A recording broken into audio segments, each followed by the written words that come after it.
நம்முடைய ஒவ்வொரு தொழுகையிலும் அவர்களுக்காக துஆ செய்ய வேண்டும்.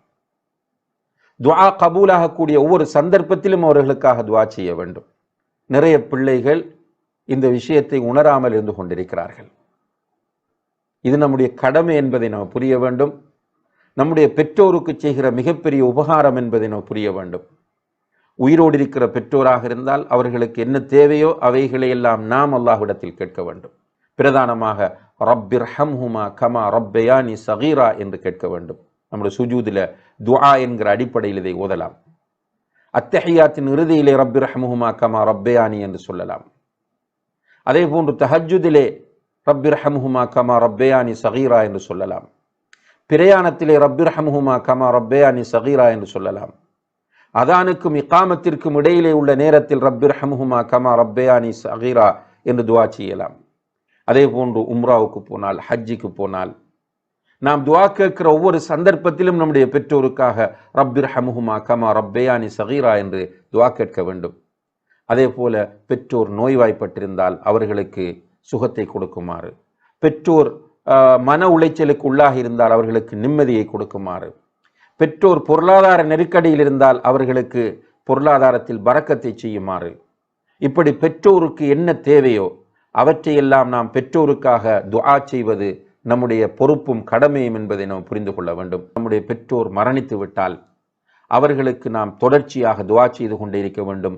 நாம் மரணிக்கிற வரை, நாம் முதுமை அடைந்தாலும், நாம் ஒரு 70-80 வயதில் இருந்தாலும் நம்முடைய பெற்றோருக்காக வேண்டி துஆ செய்ய வேண்டும்.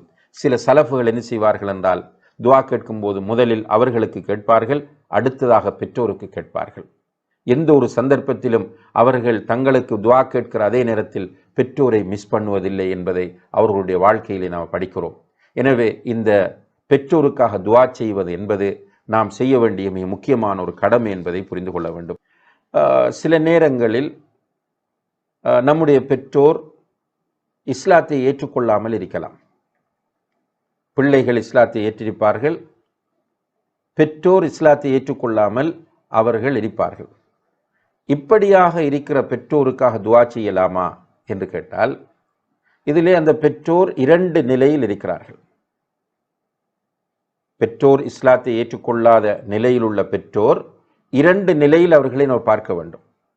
ஒன்று, அந்த பெற்றோர் உயிரோடு இருப்பது, இஸ்லாத்தை ஏற்றுக்கொள்ளாத பெற்றோர் உயிரோடு இருப்பது. இன்னும் ஒன்று, இஸ்லாத்தை ஏற்றுக்கொள்ளாத பெற்றோர் மரணித்திருப்பது. இதிலே உயிரோடு இருக்கிற பெற்றோரை பொறுத்தவரையில் அவர்களுக்கு நாம் ஹிதாயத்தை கொண்டு துஆ செய்யலாம். யா அல்லாஹ், என்னுடைய பெற்றோருக்கு ஹிதாயத்தை கொடு. அவ்வாறு துஆ செய்வது சுன்னத்தும் கூட.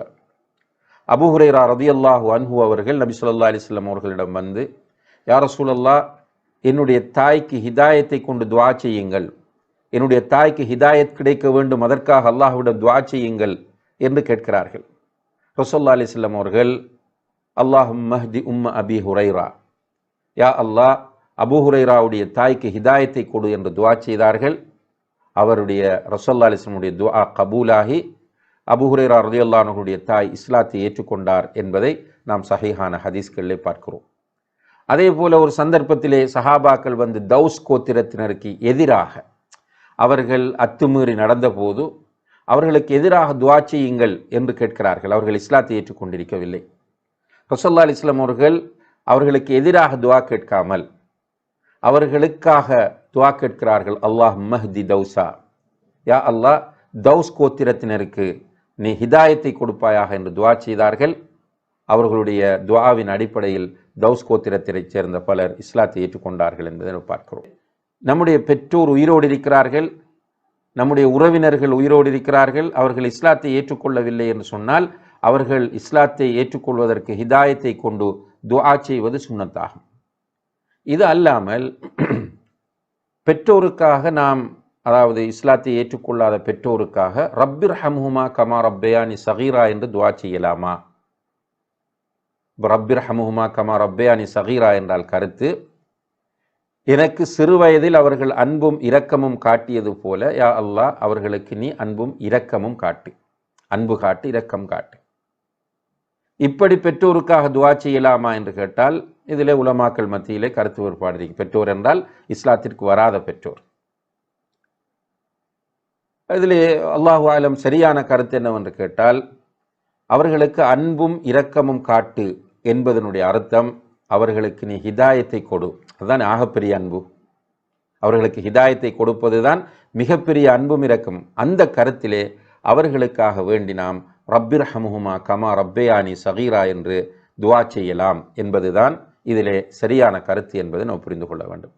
அடுத்ததாக, உயிரோடு இருக்கிற பெற்றோருக்கு உலக தேவைகளை அடிப்படையாக வைத்து நாம் துவா செய்யலாமா? உதாரணமாக, பெற்றோர் நோய்வாய்ப்பட்டிருக்கிறார்கள், பெற்றோர் பொருளாதார நெருக்கடியில் இருக்கிறார்கள், இஸ்லாத்தை ஏற்றுக்கொள்ளாத பெற்றோர் நோய்வாய்ப்பட்டிருக்கிறார்கள், பொருளாதார நெருக்கடியில் இருக்கிறார்கள், சில உலக கஷ்டங்களில் இருக்கிறார்கள் என்றால் அதற்காக துவா செய்யலாமா என்று கேட்டால் அதிலும் கருத்து வேறுபாடு இருக்கிறது.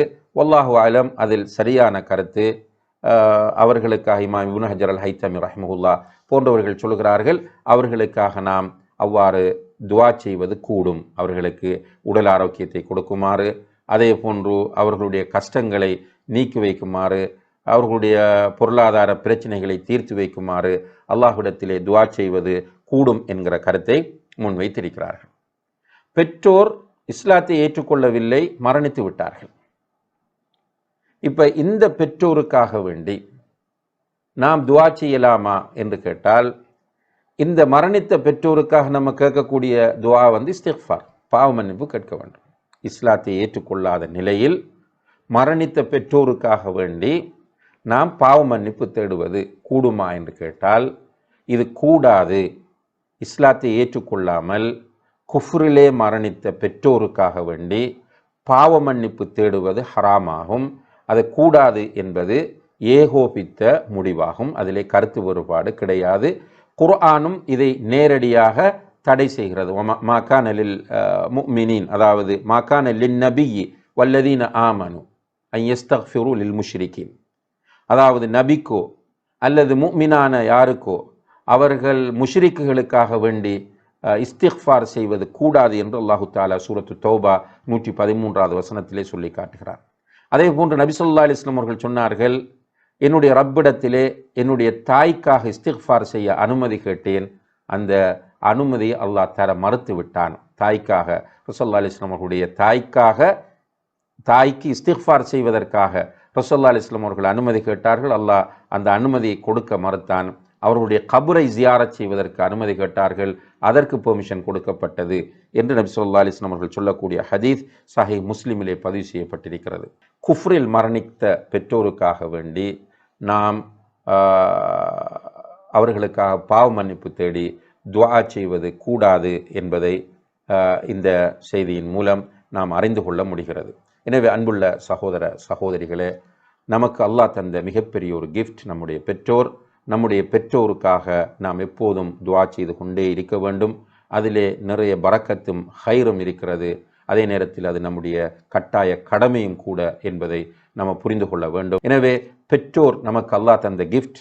அந்த பெற்றோருக்கு என்னென்ன காரியங்கள் எல்லாம் செய்ய வேண்டும் என்று அல்லாஹும் அல்லாஹுடைய தூதரும் நமக்கு வலியுறுத்தி இருக்கிறார்களோ அவைகள் அனைத்தையும் நாம் சரியான முறையிலே செய்து பெற்றோருடைய திருப்தியை பெற்றுக்கொண்டால் அல்லாஹுடைய திருப்தி நமக்கு கிடைக்கும்.